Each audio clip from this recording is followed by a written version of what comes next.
अपने daily life में काफ़ी हद तक ये अंडरस्टैंड करते हैं, समझते हैं कि हमारे लिए क्या सही है और क्या सही हो सकता है, बट फिर भी हम खुद को कंपेयर करने लगते, हम आस्क आउट करते हैं कि हम सही है या गलत है, and then we start to work. आओ, ऐसे बंदूक रख दो।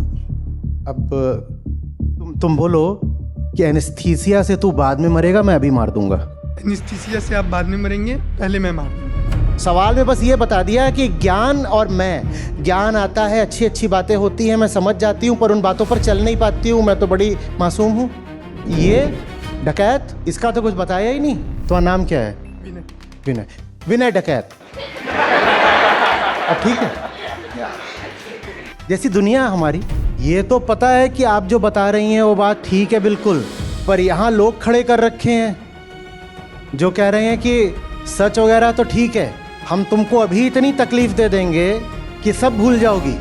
कोई किसी के ऊपर हावी कैसे हो सकता है जब तक वो व्यक्ति खुद और पीछे खड़ा होकर के आपको धमका और राय मौत दे देंगे। स्वार्थ डकैत की दी मौत बड़ी कसाईनुमा होती है और आप कांप रहे हो। क्या बोलोगे, कैसे बोलोगे कि मजबूर थे? क्या मजबूरी है? पढ़े हो, लिखे हो, जवान हो, स्वस्थ हो, जानकार हो, जागरूक हो, कैसे बोलोगे?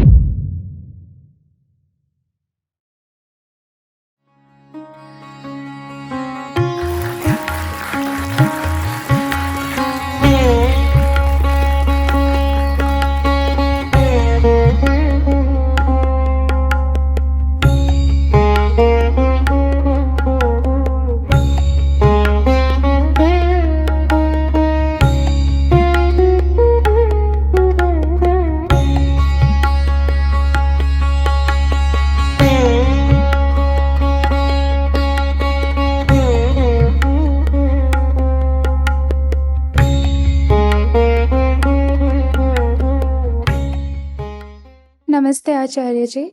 I am Sulagna Dev from NIFT, National Institute of Fashion Technology.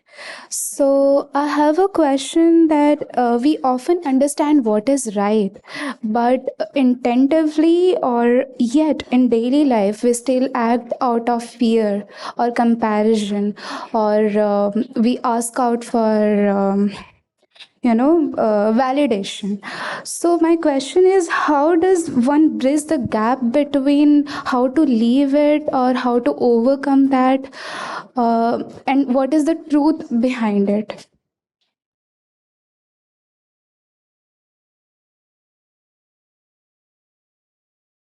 Give me an example where this happens to make it more intimate.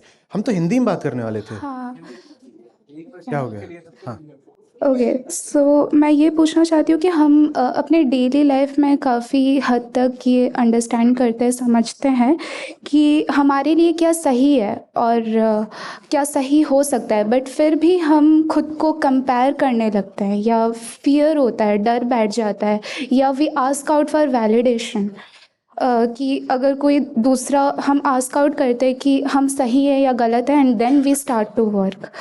And that is my question कि हाउ टू ओवरकम दैट, और is that a right way to go like that, or what is the truth behind it?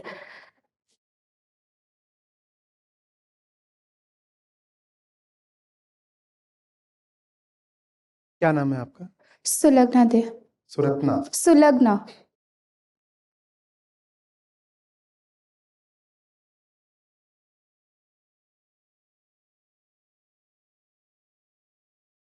आओ,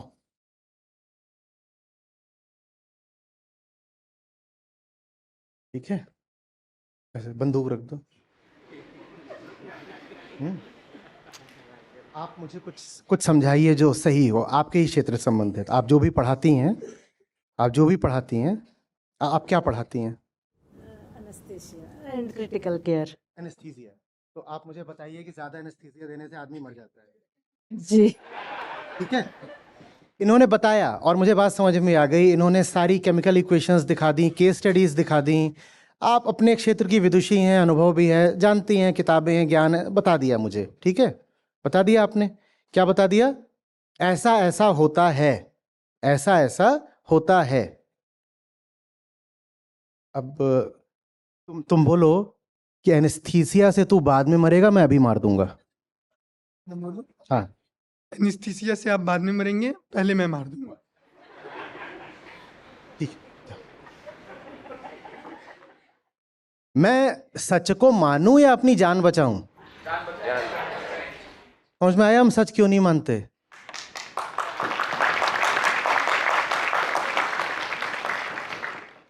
ये तो पता है कि आप जो बता रही हैं वो बात ठीक है बिल्कुल, पर यहां लोग खड़े कर रखे हैं जो कह रहे हैं कि सच वगैरह तो ठीक है, हम तुमको अभी इतनी तकलीफ दे देंगे कि सब भूल जाओगी। पर आप अपने सवाल में उनका जिक्र कहीं नहीं कर रही हैं। आप कह रही हैं कि जैसे समस्या आपके और ज्ञान के बीच में हो। मैं आप हूं और आप ज्ञान है। आप एनेस्थीसिया वगैरह आप मान लीजिए जो वृहद क्षेत्र है ज्ञान का, उसकी प्रतिनिधि हैं। आप ज्ञान है, मैं कौन हूं? आप हूं। ठीक। सवाल में किन दो की बात कर दी गई कि ज्ञान रहता है मैं फिर भी डरी रहती हूं और मैं गलत काम कर लेती हूं। ज्ञान रहता है मैं फिर भी डरी रहती हूं, मैं गलत काम कर लेती हूं। मैं हूं कौन? मैं हूं कौन? अहंकार। मैं हूं कौन? अहंकार। मैं अहंकार हूं। मेरी वैसे ही सांस रुकी रहती है, मुझे पता है कि हूं तो मैं नकली। तो हर समय मुझे यही खतरा रहता है कि कहीं मैं मर ना जाऊं। हर आदमी को यही रहता है ना, कोई नुकसान ना हो जाए, कहीं मर ना जाऊं। मरना माने नुकसान होना। वो जो आखिरी डेथ होती है वो सबसे बड़ा नुकसान होती है, लेकिन जो माइक्रो लॉसेज है वो लगातार होते रहते हैं। वो भी मौत जैसे ही है, कुछ टूट गया, कुछ छूट गया, कुछ नुकसान हो गया। एक तो मुझे हर समय वैसे ही ये लगा रहता है कि कुछ नुकसान ना हो जाए। मैं तो अहंकार हूं। ये ज्ञान है, ज्ञान बड़ा अच्छा लगता है, बढ़िया बढ़िया बातें बताते हैं, सुनने में अच्छी लगती हैं, तर्क से समझ में भी आती हैं, बुद्धि राजी भी हो जाती है। हाँ, जो बोला जा रहा है वो तो ठीक ही है भाई। पर यह नहीं बताया कि पीछे किसको खड़ा कर रखा है बंदूक लेकर के। अगर मैं अहंकार हूं तो मैंने पीछे किसको खड़ा कर रखा होगा बंदूक लेके? आप बताइए। कोई भी किसी को क्यों खड़ा करेगा पीछे बंदूक लेकर के? कोई क्यों खड़ा करेगा? स्वार्थ। कुछ मिल रहा होगा इससे, तभी मैंने। आजा फिर से आजा, खड़े हो जाओ। ठीक है, कुछ इसको इनको नाम दे देते हैं। क्या नाम दे दें? हाँ, और कोई बढ़िया सा नाम बताओ। अरे यार, खाना ले लो, ये बाइक ले लो। कुछ तो नाम बताओ इनके लिए बढ़िया। तुम्हारा नाम क्या है? विनय। विनय। विनय डकैत। अब ठीक है, या जैसी दुनिया हमारी, तो इनको खड़ा कर रखा है। मैं क्यों बर्दाश्त करूंगा किसी को ऐसे खड़ा करना? बोलो। स्वार्थ। स्वार्थ। मैं अहंकार हूं। गौर से बताना मेरा क्या स्वार्थ हो सकता है इसको यहां खड़ा करना? मेरे पास कौन सी चीज नहीं है जो मुझे इससे मिल रही होगी? सबसे पहली चीज जो मुझ में गायब है, कमी है, मिसिंग है, वो क्या है? एग्जिस्टेंस। एग्जिस्टेंस। एग्जिस्टेंस। अहंकार कौन सी तीन चीजें बोलता है? I exist, I Dzire, I act. I exist, I Dzire, I act. और है तीनों ही चीजें झूठ, क्योंकि न तो वो एग्जिस्ट करता है, न उसकी डिजायर्स उसकी अपनी है, न उसका एक्शन उसका अपना है ना? तो उसको अपनी हस्ती ही किसी और से लेनी पड़ती है। लेनी पड़ती है ना? लेनी पड़ती है ना? अपनी कामना पूर्ति के लिए भी वो दूसरों पर आश्रित है ना? है ना? तो ये कौन होगा? ये इनसे मुझे क्या मिल रहा होगा? ये वो है जो मुझे मेरी हस्ती दे रहे हैं। चूंकि ये मुझे मेरी हस्ती दे रहे हैं, इसीलिए मैंने इन्हें हक दे दिया है यहां मेरी कनपटी पे बंदूक रखने का। ये एक ट्रेड है। तुम मुझे हस्ती दो, मैं तुम्हें माथा दूंगा। इनसे मुझे मेरी आइडेंटिटी मिल रही है, कोई छोटी मोटी चीज नहीं। ईगो की अपनी तो कोई आइडेंटिटी है ही नहीं। तो आइडेंटिटी किससे लेती है? दुनिया से लेती है। जो उसे आइडेंटिटी दे वो उसके लिए बहुत बड़ा हो गया। वो इतना बड़ा हो गया कि उसको बंदूक लगाने का हक मिल जाएगा, कलाई मरोड़ने का हक मिल जाएगा। मरोड़ो मरोड़ो, नहीं तो मैं इसे झटक के हटाना दूं एक बार में। निश्चित रूप से यहां कोई सौदा चल रहा है। आपके सवाल में वो सौदा छुपा हुआ है, ये बेईमानी है छोटी सी। सवाल में बस ये बता दिया है कि ज्ञान और मैं, ज्ञान आता है, अच्छी अच्छी बातें होती हैं, मैं समझ जाती हूं, पर उन बातों पर चल नहीं पाती हूं, मैं तो बड़ी मासूम हूं। ये डकैत, इसका तो कुछ बताया ही नहीं। ये वो है जिससे मुझे पहचान मिली है, चूंकि इसे पहचान मिली है इसीलिए इसका हक हो गया मेरे ऊपर। ये वो है जो मेरी कामनाओं की पूर्ति करता है, मुझे सुख सुविधाएं देता है, चूंकि ये सब करता है तो इसीलिए इसको अधिकार मिल गया मेरे ऊपर। और ये बोलता है ज्ञान वगैरह तो ठीक है, पहले मेरी सुन। अब आपको अपनी जिंदगी में झांक कर देखना होगा कि कौन सी ताकतें हैं, कौन से लोग हैं जिनसे आपको नाम और पहचान मिल रही है। वही हैं जिनके कारण ज्ञान की ओर नहीं बढ़ पा रहे। अब आपको अपनी जिंदगी में देखना होगा कि डिजायर्स कहाँ हैं और कौन से लोग आपकी डिजायर्स पूरी कर सकते हैं या बाधित कर सकते हैं। वही दिशा है जो आपको सही जिंदगी जीने नहीं दे रही। नहीं तो कोई क्यों रुकेगा? कोई किसी के ऊपर हावी कैसे हो सकता है जब तक वो व्यक्ति खुद अपनी सहमति, अनुमति, कंसेंट न दे। कंसेंट तो बड़ा कीमती शब्द होता है ना। छोटे मोटे बातों में भी हम बोलते हैं कि कंसेंट जरूरी है। तो ये तो एग्जिस्टेंशियल क्राइसिस है। कोई मेरी जिंदगी के केंद्र पे सवार हुआ जा रहा है, निश्चित रूप से उसमें मेरी छुपी कंसेंट शामिल है। मजबूर नहीं हूं मैं, विवश नहीं हूं।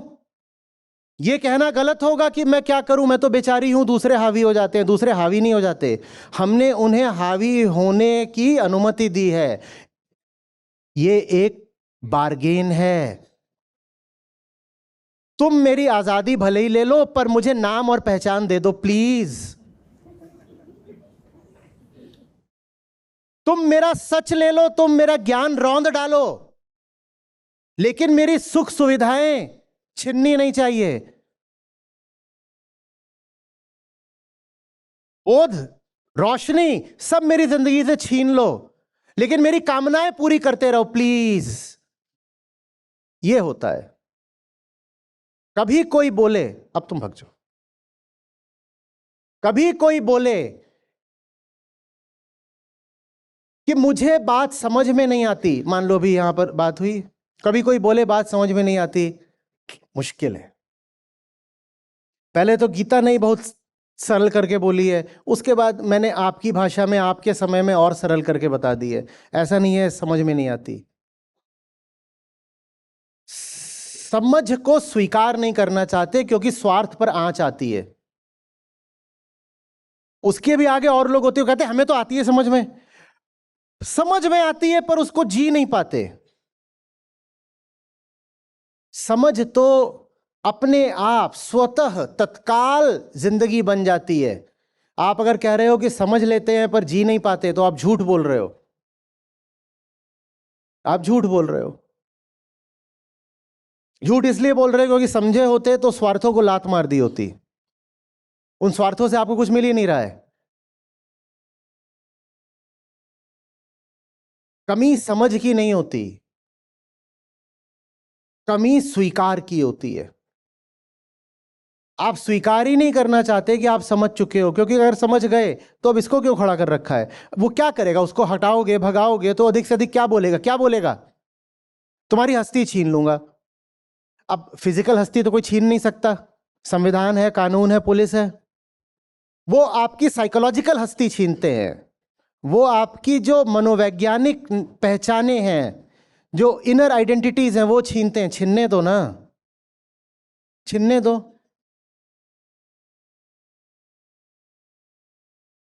क्यों स्वार्थों का सौदा किया हुआ है, क्यों घुटने टेके हुए हैं, क्यों बिना बात की मजबूरी पकड़ी हुई है।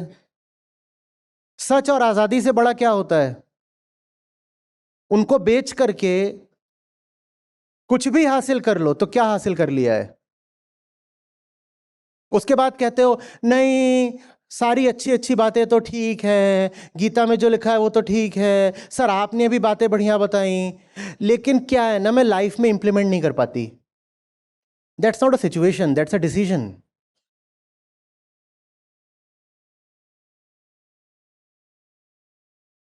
ये फैसला किया है कि ये चीज जिंदगी में उतरने नहीं देंगे, क्योंकि उतरे तो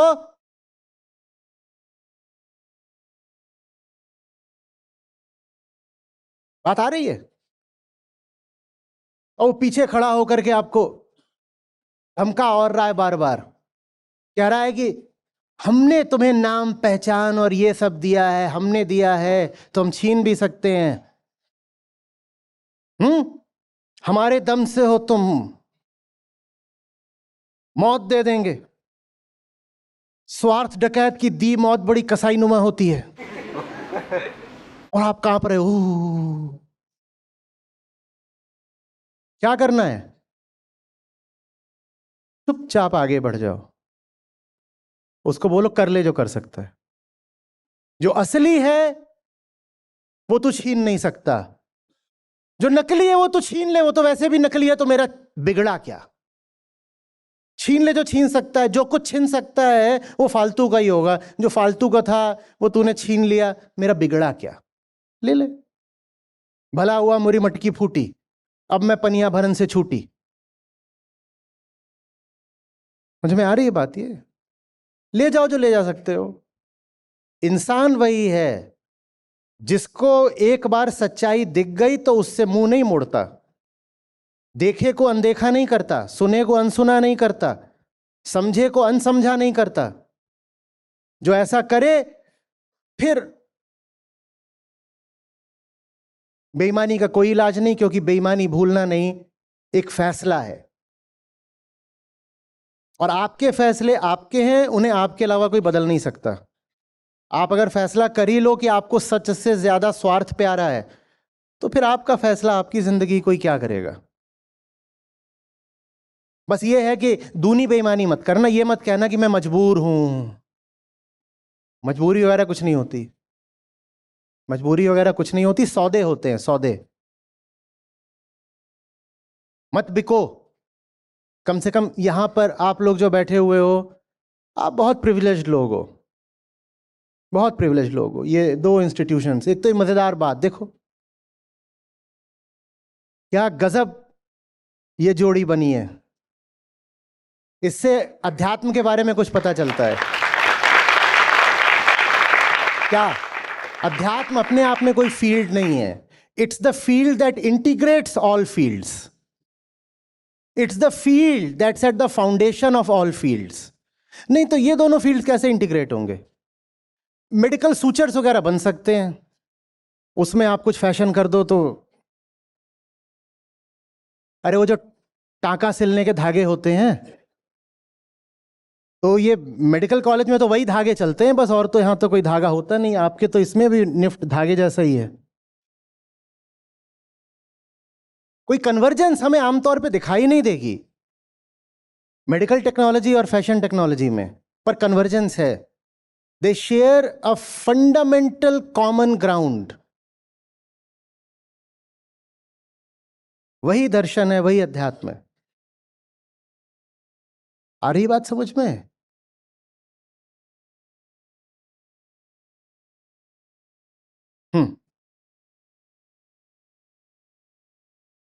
आप लोग भी अगर मजबूरी का रोना रोने लगे तो फिर तो आम आदमी क्या करेगा? जो लोग इस बैकग्राउंड से आ रहे हैं, आपको ये लगता होगा कि अरे हमें भी तो तकलीफें हैं, हमें भी तो जॉब की प्रॉब्लम्स होती हैं, हमें भी तो पैसा कम पड़ता है। अपनी तो देख रहे हो, पर दुनिया की देखो, भारत की देखो।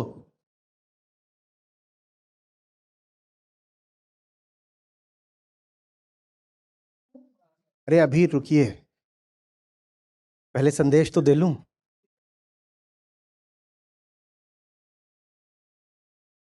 When it comes to the truth, don't compromise.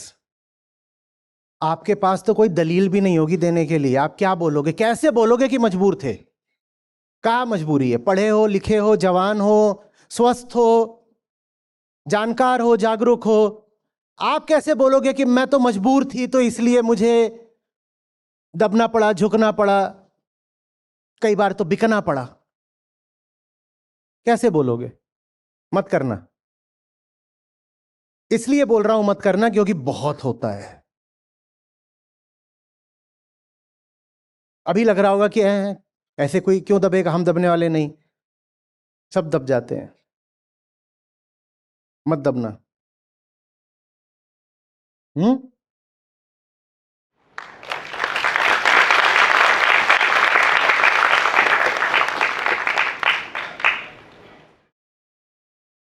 हाँ जी, बताइए। नमस्कार आचार्य जी, नमस्कार एवरीवन। मेरा नाम स्वरूप शुभंकर है और मैं आईएमएस में 4th ईयर एमबीबीएस छात्र हूँ।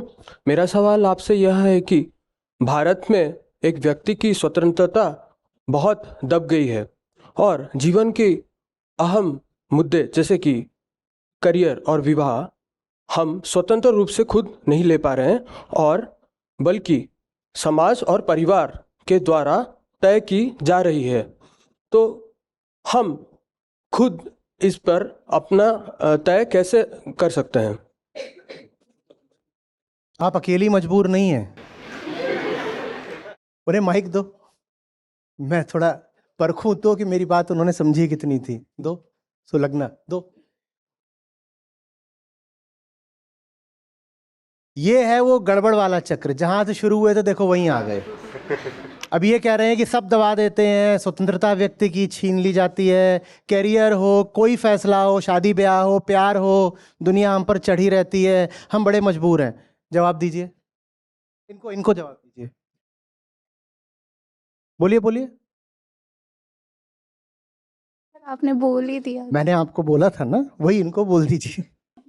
बहुत लंबा हो जाएगा। आप शुरू करो, जहां रोकना होगा मैं रोक दूंगा। चलो बोलो।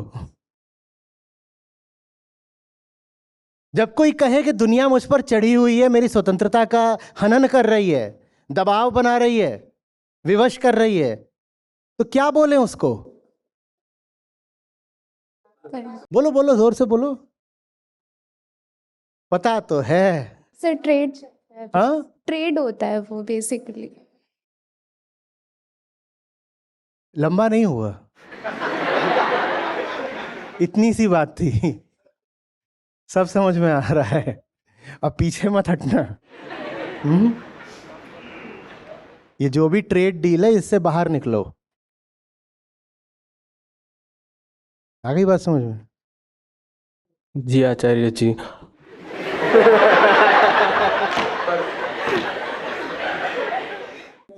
हम जब जीवन में होते हैं तब परिवार को लेके चलना माने क्या होता है? आ गया मुहावरा, लेके चलना। कैसे लेके चलना? हाँ,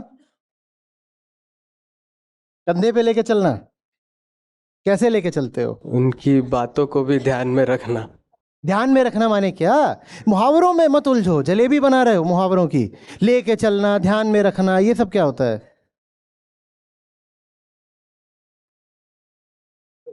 सबके मन का ख्याल रखना। अरे उसका क्या मतलब है? मन कहाँ है? मन दिखाओ। ख्याल कैसे रखते हो? पॉलिश करते हो मन को? क्या करते हो? जो बात सीधी है उसको सीधी क्यों नहीं बोल सकते? उनकी बात सुनना तो सुन लो, सुननी तो है, दब क्यों रहे हो? जो बात असली है उसको वैसे बोलो। बात को, असली बात को नहीं बोल पा रहे क्योंकि जो असली है वो अगली है। जो असली है वो अगली है, इसीलिए बोल नहीं रहे साफ साफ। हाँ बोलो। खुद की स्वतंत्रता को फिर अपने को हटाओ, तुम्हारी तो स्वतंत्रता है ही नहीं। उनके साथ जो रिश्ता है वो बताओ ना, जिसको बोल रहे थे कि लेके चलना पड़ता है। श्रवण कुमार हूं, लेके चलना पड़ता है माने क्या? माने क्या? मैं नहीं कह रहा लेकर चलना वगैरह बुरा है, मैं बस जानना चाहता हूं कि घर वालों को लेकर चलना माने क्या? इच्छाओं का सम्मान करना माने क्या? कर दिया सम्मान। हमारे डिसीजंस में उनकी भी सहमति हो, ऐसा। उनकी भी सहमति हो, और नहीं है सहमति उनकी तो डिसीजन नहीं करना है ना। तो तुम सहमति नहीं मांग रहे, तुम अनुमति मांग रहे हो। सही शब्द का इस्तेमाल करो। सहमति अलग चीज होती है, अनुमति बिल्कुल चीज होती है। तो कुल मिलाकर के ये कह रहे हो कि जो कोई और बोलेगा वो करूंगा। इतनी सी बात थी, इतनी सी बात है ना। कोई भी कभी भी किसी से भी क्यों दबता है बताओ? हटाओ कि पुत्र का मां बाप के प्रति हार्दिक प्रेम है, वृद्धाश्रम भरे पड़े हैं, जब मां बाप से कोई स्वार्थ नहीं रह जाता तो मां बाप वहां नजर आते हैं। हटाओ कि ये प्रेम की बात है कि मां बाप से दबना पड़ता है। ये बताओ पैतृक जायदाद कितनी है?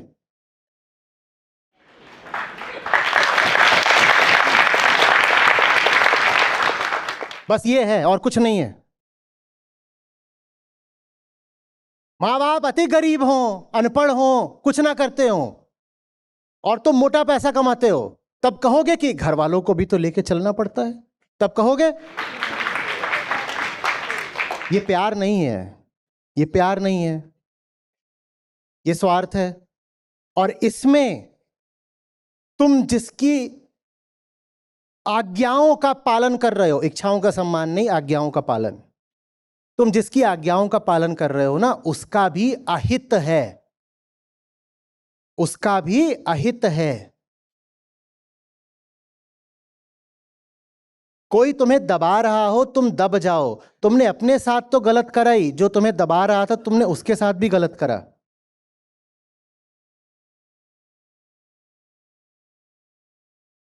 ज्ञानियों ने कहा है कि जो मुक्त होता है, स्वतंत्रता की बात कर रहे थे ना, जो मुक्त होता है वो अकेला नहीं मुक्त होता। जब वो मुक्त होता है तो उसके पीछे पीछे उसका कुल कुटुंब सब मुक्त हो जाता है। यह है असली प्रेम।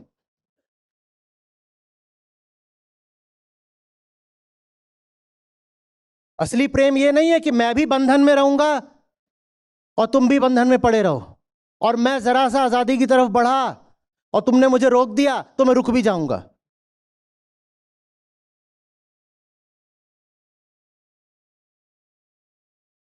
चेहरे पर डर दिख रहा है, और डर हमेशा किसी ऐसी चीज को खोने का होता जो तुम्हारी है नहीं।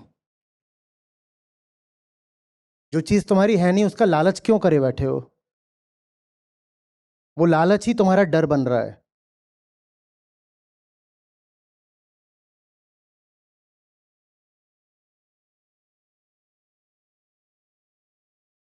जो व्यक्ति स्वतंत्रता के विरोध में है वो रोगी है। पूछो क्यों? क्योंकि मुक्ति स्वभाव है, जो स्वभाव में स्थित होता है, जो स्वभाव में स्थित होता है उसको बोलते हैं स्वस्थित, अर्थात स्वस्थ। तो मुक्ति स्वास्थ्य है और तुम डॉक्टर हो, बनोगे। मुक्ति स्वास्थ्य है, तुम डॉक्टर हो। कोई अगर स्वास्थ्य के खिलाफ है तो उसको क्या बोलेंगे? बीमार। और मुक्ति स्वास्थ्य है, तो जो स्वतंत्रता के खिलाफ है वो कौन है? वो बीमारी है। डॉक्टर का बीमारी से क्या रिश्ता होना चाहिए? उसका इलाज करोगे या कहोगे कि आपकी आज्ञाओं का पालन कर रहा हूं? तुम्हारे पास पेशेंट आएगा तो उसका इलाज करोगे या पेशेंट की आज्ञाओं का पालन करोगे? इलाज, इलाज। कुछ होगा, उसको कुछ उपचार देना है, दवाई लिखनी है, उसका पर्चा लिखने से पहले कहोगे यदि आपकी अनुमति हो तो आपको यह दवाई लिखूं? वो कह रहा है नहीं, मुझे लॉलीपॉप लिखो। और तुम लॉलीपॉप लिख रहे हो क्योंकि देखो पेशेंट को भी तो लेके चलना पड़ता है।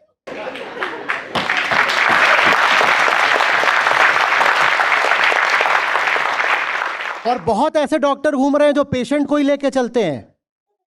घूम रहे हैं ना? हाँ, तो वैसा डॉक्टर मत बनो। पेशेंट को लेके नहीं चलना पड़ता, पेशेंट को अच्छा लगे कि बुरा लगे उसका इलाज करना पड़ता है। और यही पेशेंट के प्रति तुम्हारा प्रेम है।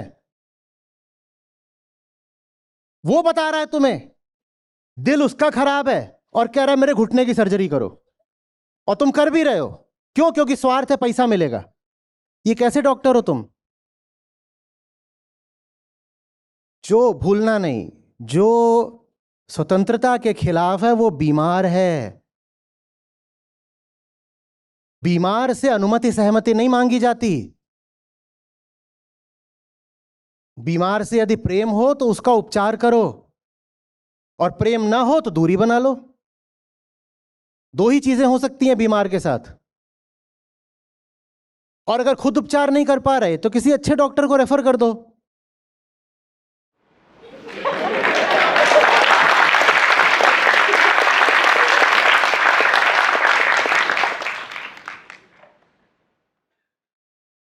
शुक्रिया, शुक्रिया आचार्य जी, नमस्ते। अस्पताल आपका है और प्रैक्टिस मैं चमका रहा हूं।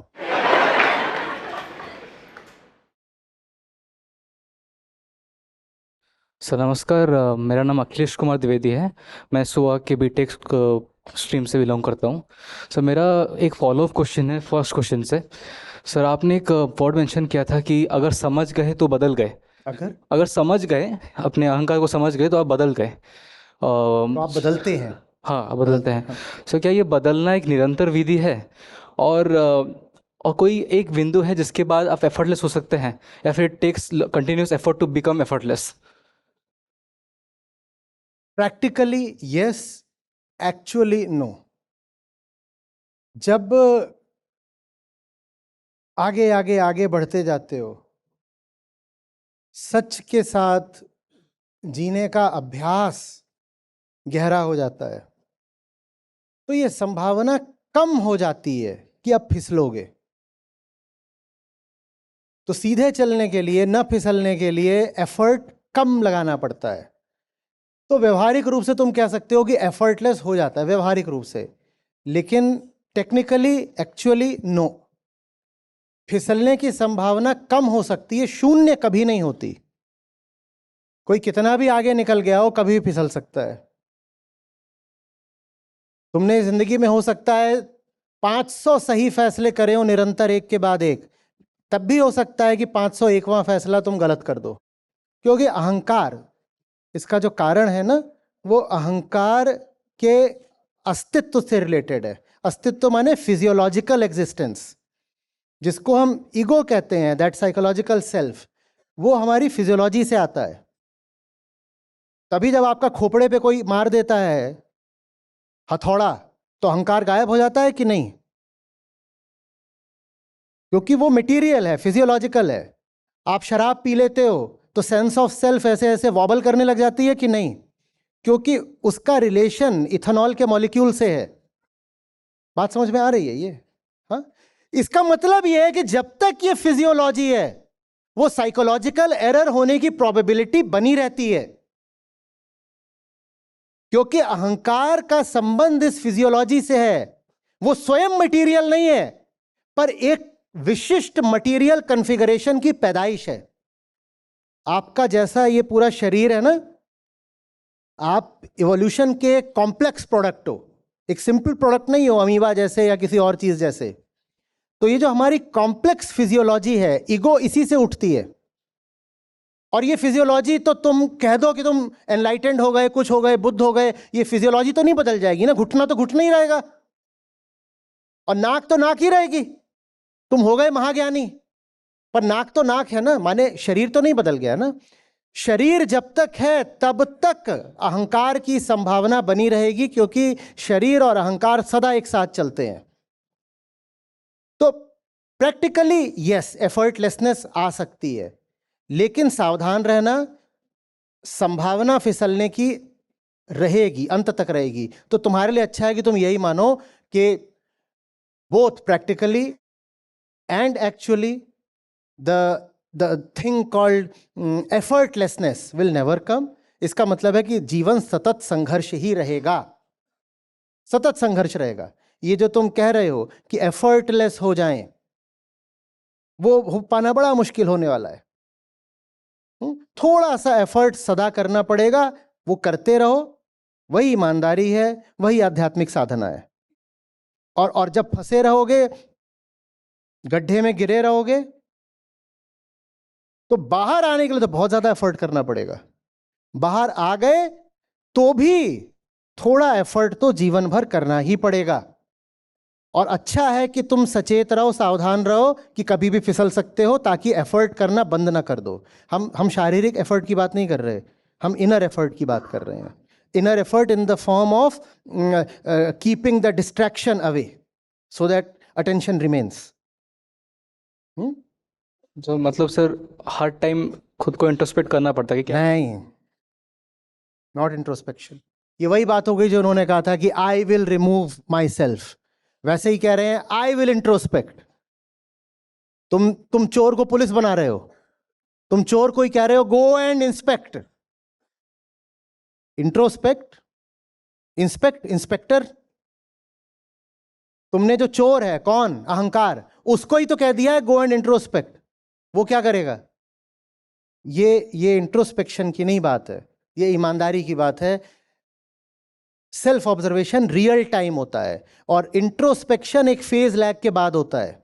इंट्रोस्पेक्शन हमेशा डिलेड होगा। तुमने काम कर दिया, बाद में इंट्रोस्पेक्ट करोगे।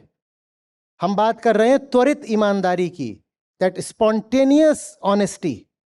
मुझे पता है अभी क्या हो रहा है, और मुझे नहीं पता होगा तो किसको पता होगा? क्योंकि कहां हो रहा है? यहां हो रहा है। तो जब हो रहा है ठीक तभी पता है, without a gap, without a lag. मुझे अभी पता है।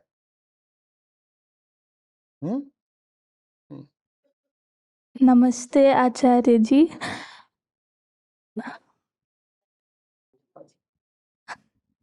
मेरा नाम रीता है। तो मेरा ये प्रश्न था कि बहुत लोग होते हैं कि कुछ लोग किसी आइडियोलॉजी में मानते हैं और कुछ लोग नहीं मानते। वो कुछ भी हो सकता है, लाइक रिलीजन, कास्ट, लाइक कुछ भी। तो कभी कभी क्या होता है, जो लोग मानते हैं वो और उनके बीच में, और जो लोग नहीं मानते उनके बीच में कॉन्फ्लिक्ट हो जाता है। तो वो क्यों होता है और उसको प्रिवेंट कर सकते हैं? I am x. मैं कौन हूं? एक्स हूं। एक्स एक आइडियोलॉजी भी हो सकती है। मैं कम्युनिस्ट हूं, हाँ, मैं कुछ भी हो सकता हूं, सोशलिस्ट हूं, एनीथिंग, इस्लामिस्ट हूं, हिंदुत्ववादी हूं। I am x. एक्स कुछ भी हो सकता है। एक्स हटा दिया तो क्या हो जाएगा? या आई एम गिर गया। उस बेचारे के पास जीने के लिए वो आइडियोलॉजी नाम की बैसाखी है, और तुम वो भी छीन लोगे तो वो लड़ेगा नहीं तुमसे। ये आइडियोलॉजी वालों से बहुत सावधानी से बात करा करो, क्योंकि ये वो लोग होते हैं जिन्होंने अपनी टांग यूं मोड़ रखी होती है और यहां बैसाखी पकड़ रखी होती है। लंगड़े नहीं होते, खुद ही टांग मोड़ी भी नहीं होती, मोड़ के बांध ली होती है और यूं बैसाखी पकड़ ली होती है। बोलते हैं बैसाखी हटी तो हम गिर जाएंगे। और दो आइडियोलॉजी आपस में कभी भी मेल खा नहीं सकती, क्योंकि सब आइडियोलॉजीज ले दे के कहानियां होती हैं, ट्रुथ तो कहीं होता नहीं। तो कोई भी दो आइडियोलॉजीज आपस में कभी पूरी तरह मैच नहीं कर सकती, विसंगत होंगी हमेशा। तो अगर तुम्हारी आइडियोलॉजी ट्रुथ है तुम्हारे अनुसार, तो तुम्हारे अनुसार दूसरे की आइडियोलॉजी अनिवार्य रूप से क्या होगी? फॉल्स होगी। तो लड़ोगे नहीं तो क्या करोगे? तुम उसकी आइडियोलॉजी को फॉल्स बोलोगे, क्योंकि एक्सक्लूसिव होता है मामला यहां। तुम्हारी अगर आइडियोलॉजी सही है तो उसकी आइडियोलॉजी को गलत होना पड़ेगा। कई बार तो एक आइडियोलॉजी दूसरी आइडियोलॉजी के विरोध में ही पैदा भी होती है। तो तुम्हारी आइडियोलॉजी सही है तो उसकी गलत है, उसके अनुसार उसकी सही है, तुम्हारी गलत है। तो अब लड़ोगे नहीं तो क्या करोगे? मामला हस्ती का है, क्योंकि अगर उसकी आइडियोलॉजी सही है तो मेरी गलत हो गई, मेरी गलत हो गई तो मैं तो मर गया, तो उसको मारना जरूरी है। ये एक ऐसा क्लैश ऑफ वैल्यूज बनता है जिसमें जो दुश्मन है उसको जीने की इजाजत भी नहीं दी जाती। तेरी हस्ती भी अपराध है, क्योंकि तेरी मान्यता मेरी मान्यता के खिलाफ है। मैं तुझे मार के ही दम लूंगा। जो जितना ज्यादा आइडियोलॉजिकली ऑब्स्टिनेट होगा वो आदमी उतना वहशी होगा, दरिंदा होगा, खतरनाक होगा। सत्य कोई विचारधारा नहीं होता, सत्य कोई सिद्धांत नहीं होता। सत्य होता है स्वयं को देखना। सत्य का संबंध किसी ऑब्जेक्ट से नहीं है, सब्जेक्ट से है, स्वयं से है। सत्य माने ये नहीं कि मैं यहां से सत्य ढूंढ लाया, ये पकड़ लाया, फलानी चीज सत्य हो गया। सत्य माने मैं जो हूं ना, मैं ही सबसे बड़ा झूठ हूं, ये लगातार देखते रहना ही सत्य है। ठीक है, आइडियोलॉजी वाले तो एक दूसरे का सर फोड़ेंगे ही फोड़ेंगे। धन्यवाद।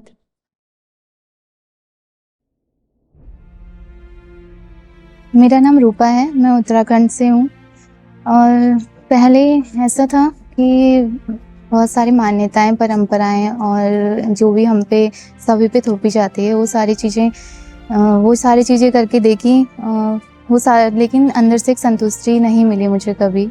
जब आचार्य जी को सुना तो इन सब चीज़ें, तो ये सारी मान्यताएं और परंपराएं और ये सारी चीज़ें हटी। और सबसे ज़रूरी जो था वो मेरे अंदर डर था सबसे ज़्यादा, तो वो हटा और मेरे अंदर की जो सरलता थी वो बाहर आई। और आचार्य जी ने मुझे बहुत कुछ दिया है, उसके साथ मुझे मेरी ही चीज़ें लौटाई हैं, मेरे अंदर की ही सरलता और मेरे अंदर की ही सच्चाइयाँ मुझे लौटाई हैं।